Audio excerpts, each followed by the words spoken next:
long enough to understand that pride can destroy an entire family. Not the loud, obvious kind of pride that announces itself in arguments, the quiet kind, the kind that wraps itself in spiritual language and secret knowledge, and the comfortable feeling of being chosen. That is the pride that cost me everything. I want to tell you what happened, not because I deserve your sympathy. I don't.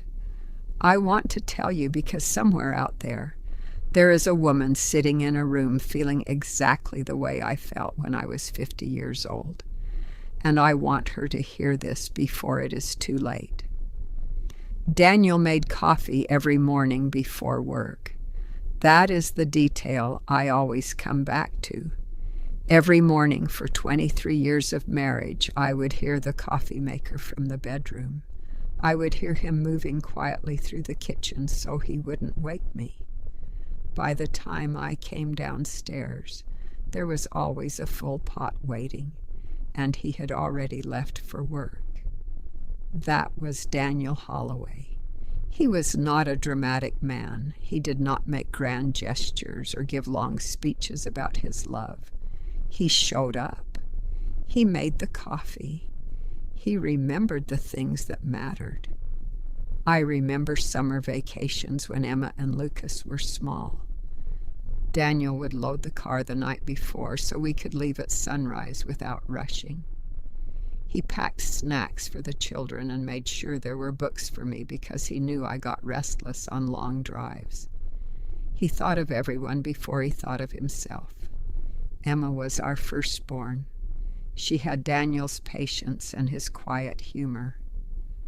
Lucas came along 4 years later, all energy and mischief, and Daniel chased him around that backyard until he was too tired to cause any more trouble for one day. We would sit on the porch after the children were asleep, and we would talk about nothing important and everything important at the same time. That was my life. That was what I had. I did not understand what I had. My mother died when I was 49 years old. I have tried many times to explain what her death did to me. My mother was the kind of woman who made every room feel smaller and safer at the same time. When she was gone, something in me went quiet and hollow. I did not know how to grieve. I had never learned. Daniel tried to help me. He sat with me. He listened. But grief does strange things to a person, and what I needed then was not something any single human being could have given me. I needed to feel that my pain had meaning. I needed to believe that something larger was at work. Loneliness can make you listen to voices you never should have trusted. That is when I found them. Or perhaps they found me. In the weeks after my mother's funeral, I was introduced to a group of people through a woman I met at a grief support meeting. She had kind eyes and a soft voice, and she told me that she had found answers that most people spend their entire lives searching for. She said there was a community. She said I was exactly the kind of person they had been looking for. I was 50 years old and hollow with grief, and I believed her. The group was not dramatic. That is what I want people to understand. They did not announce themselves as dangerous. There were no robes, no rituals, nothing that would have alarmed a sensible woman. There were potluck dinners and reading circles and long conversations about the nature of the human spirit.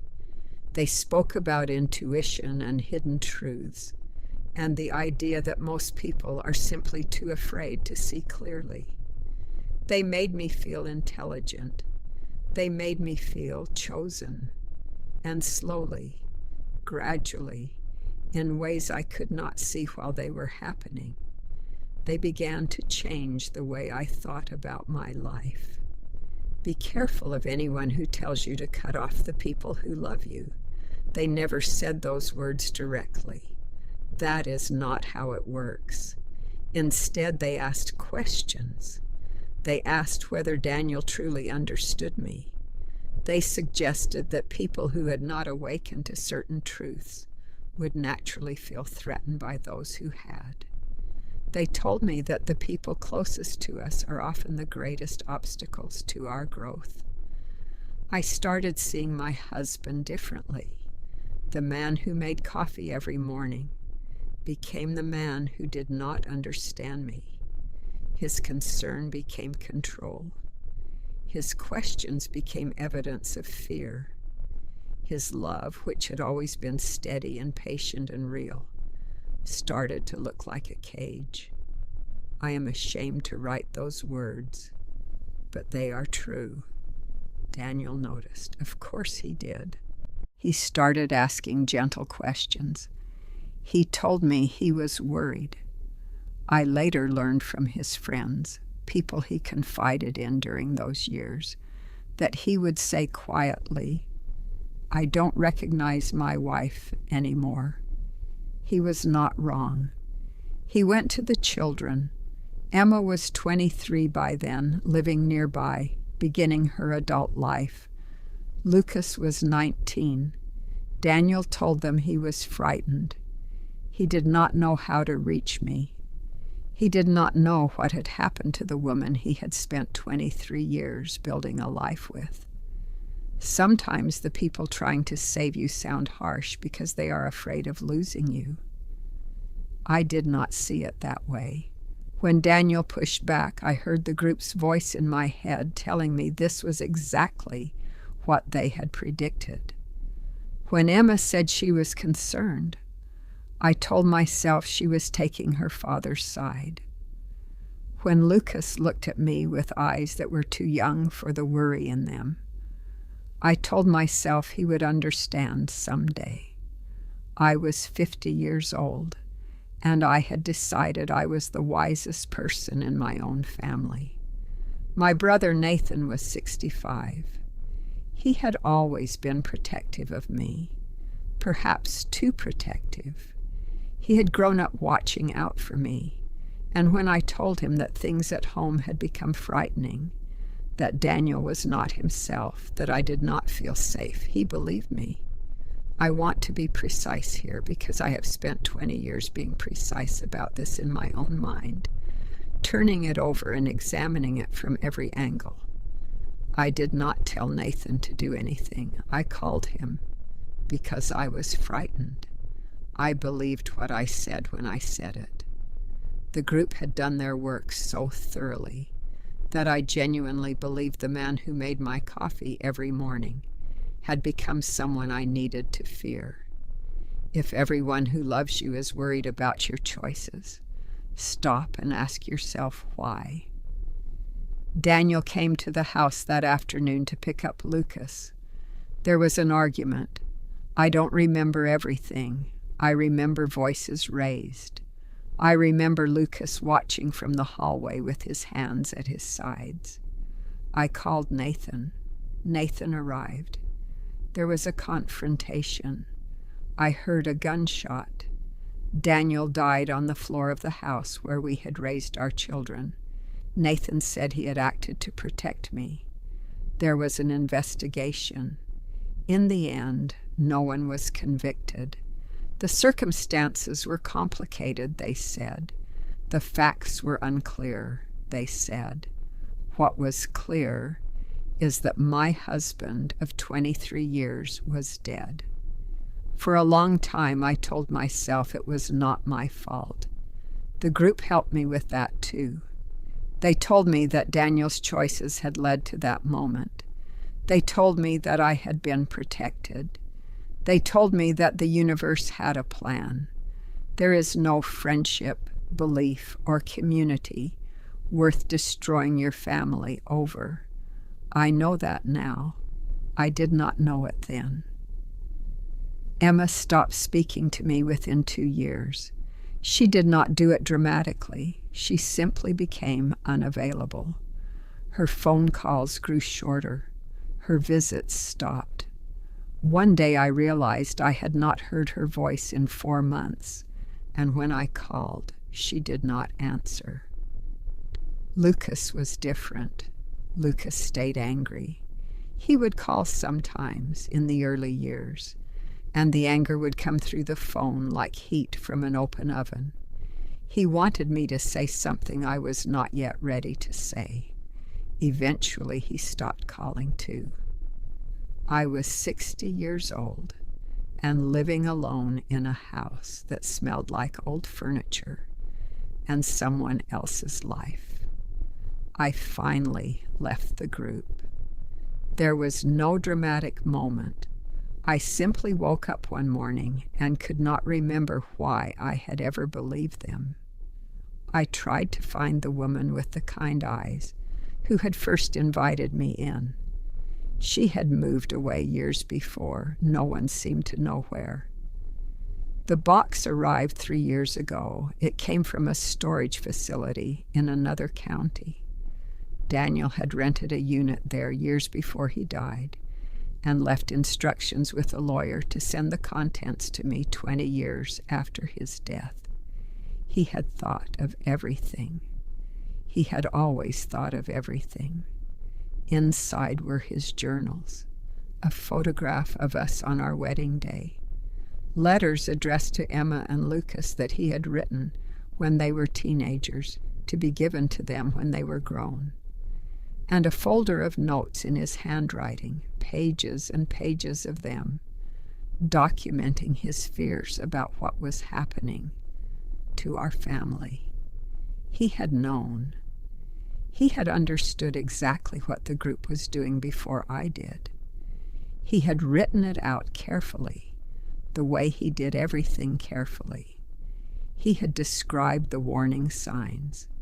He had listed the things they said to isolate me. He had written about the children and how frightened he was for them. He had written about me. He wrote, "She is not a bad person. She is a grieving person who found the wrong comfort. I need to find a way to reach her without pushing her further away. I am running out of ideas, but I am not giving up." I read that sentence sitting at my kitchen table at 3 o'clock in the morning, and I wept for the first time in years. Real weeping, the kind that comes from somewhere deep and old and irreversible. He had never stopped trying to reach me. He had never hated me. He had never stopped loving me, and I had called my brother. Regret is a heavy thing. It grows heavier with every year that passes. I mailed Emma and Lucas their letters from their father. I included a note of my own with Emma's. I did not write a long explanation. I only wrote, "He loved you. He never stopped. I am sorry I did not protect that love the way it deserved to be protected." Emma called me once after that. We spoke for 11 minutes. She cried. I cried. There were no resolutions. There are some wounds that do not close. They only become familiar. But she called. I hold on to that. Lucas has not contacted me. I understand. I pray for him on Sunday mornings after I visit his father's grave. I sit beside Daniel's grave on Sunday afternoons now. I bring him coffee sometimes, black the way he liked it, and I set it on the grass beside the headstone. It is a foolish thing to do. I know that, but it is the only gesture I have left to offer. If I could speak to my younger self, the woman who is 50 and hollow and aching for meaning, I would take her by the hands and I would say, "The pain you are feeling is real. Your grief is real. But the people offering you easy answers to that pain are not your friends. Real wisdom does not arrive with secrets and promises of belonging. Real wisdom looks like a man who makes your coffee before he leaves for work. It looks like children who are afraid of losing their mother. It looks like a husband standing at the door, trying to reach you. Do not let loneliness choose your friends. Do not follow people simply because they sound certain. Do not throw away the people who have spent years loving you. And never mistake pride for wisdom. I lost my husband. I lost 20 years with my children. I spent 2 decades believing a story that served everyone except the people who mattered most. The lesson came. It always comes. The tragedy is only in when it arrives. Listen to the people who truly love you. Argue with them, disappoint them, frustrate them, if you must. But do not leave them for strangers who tell you that you are special and chosen, and that the ones who worry about you simply do not understand. Because one day you may find yourself sitting in a quiet yard on a Sunday afternoon, holding a cup of coffee that has gone cold, talking to a man who cannot answer you. And all you will have left of him are the words he wrote when he still believed you might come back to him. He was right about everything. I just arrived too late to tell him so.